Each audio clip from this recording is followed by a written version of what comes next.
这就是我们今天的主角，来自中侨体育的 FE Rise 双层缓震科技，下层 Goulet， 上层 GoPro， 两层缓震材料之间加了一块面积不小且硬度较高的碳板，单支 42.5 码，380克左右的重量表现。整一双鞋啊，不管是外观还是细节方面，都透露着这一双鞋的定位就是直线跑动。近几年各大篮球鞋品牌都在把篮球鞋和跑鞋做结合，而这双 FE Rise 无疑就是这些篮球鞋当中最像跑鞋的那一双，没有之一。那这一双鞋在实战方面的表现究竟如何？今天就让当子来给大家好好说道。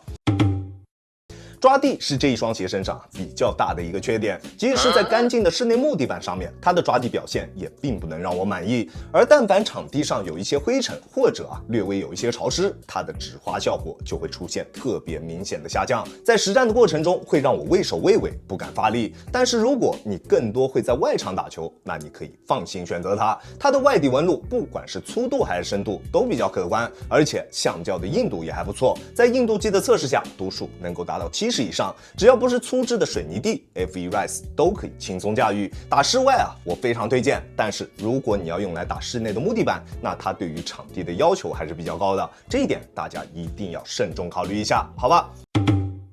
中底大面积的碳板就是抗扭最好的保证，并且它在足弓位置处，不管是内侧还是外侧，都做了比较高的上翻，能够进一步提升球鞋中段的刚性表现。不管做什么动作，球鞋的形态都能保持得非常好，几乎不会出现什么明显的形变。中底的抗扭确实非常顶，但是过高的强度导致了它并不是特别利于弯折。如果你平时变向会做的比较多，那在变向的过程中，你能明显感觉到它强度过高的中底会给我们带来一定的阻滞，而且还有一个问题，就是中底与双脚之间的贴合度。在做一些变向或者是防守对抗动作的时候，中底并不能很好的贴合住我们的双脚，这也会在一定程度上影响到我们脚底下的响应速度。在防守横移后撤的时候，脚在鞋内的移动会让我们很难及时再往回扑上去防守，这也是鞋脚一体性为何如此重要的原因之一。当然它的自然弯折没有任何问题，虽然它的前掌刚性不低，但是它有着一个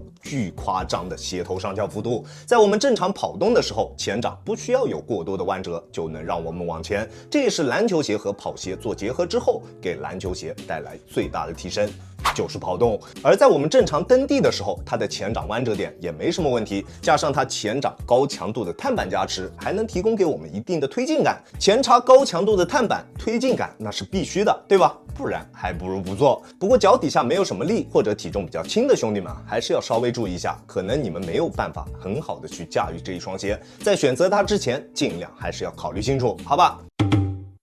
稳定性表现大家完全不用担心，虽然它的前后掌都是用的这种弧形外底，好在外底的面积足够宽大，中底的重心也比较适中，穿在脚上并不会有什么不稳定的感觉，做动作的时候完全不会有什么后顾之忧，而且中底的立线也比较正，穿下来不会有脚踝或者是膝盖方面的不适，这一点大家可以放心。OK， 那基础性能差不多就是这样，除了抓地不是特别出色之外，其他方面的表现都没有问题，只要选择它能够适配的场地，它的性能下限还是比较高的，要用来打球，要用来打高强度的比赛都没有问题。那接下来我们就来看看它在风格化的处理方面做得怎么样，看看它究竟是不是好穿，也看看它会更加适合哪种类型的球员去进行选择。在脚型适配方面， FE Rise 用的是一个正常宽度的鞋楦，对于脚型的包容度还算不错，只要不是大宽脚都可以适配。至于尺码的选择，我平时耐克穿 42.5， 李宁穿42，这一双鞋我选择 42.5 还是比较合适的，大家可以适当参考一下。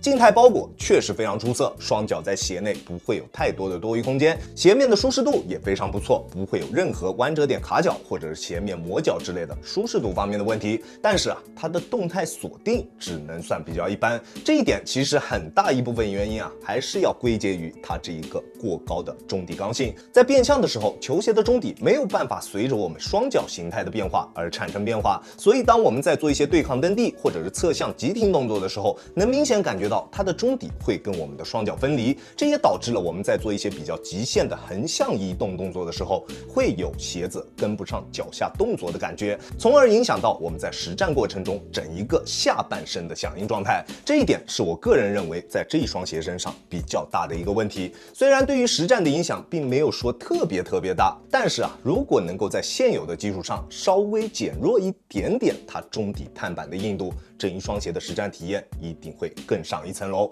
当然，不可否认，它的碳板确实能够提供给我们非常出色的中底反馈以及推进力度。在发力蹬地的时候，我们能非常明显的感知到它中底这一块高强度碳板所提供给我们的推进感。如果你是比较依赖第一步爆发突破的球员，脚底下比较有力，那这种带高强度前插碳板的篮球鞋可能会让你感到着迷。而且与此同时，它还有着出色的反应性表现。虽然中底有2层缓震材料，但是中底的重心还算适中，而且一点软的感觉也没有。追求脚感的兄弟们，你们一定不会喜欢它的中底确实会比较硬，但是在发力蹬地的时候，脚底下的感觉非常干脆，完全不会有一丝的泄力感，而且缓震极限也比较高。我180斤的体重，在单纯使用脚后跟着地时，也不会有特别明显的震脚感。对于钢炮型的外线球员，这绝对是一个好消息。但是小快灵的球员千万不要选择它，驾驭这一双鞋可能对于你们来说并不是那么的容易，好吧？而它像极了跑鞋的造型让它拥有了出色的跑跳体验。在直线跑动的过程中，它的表现是无可挑剔的，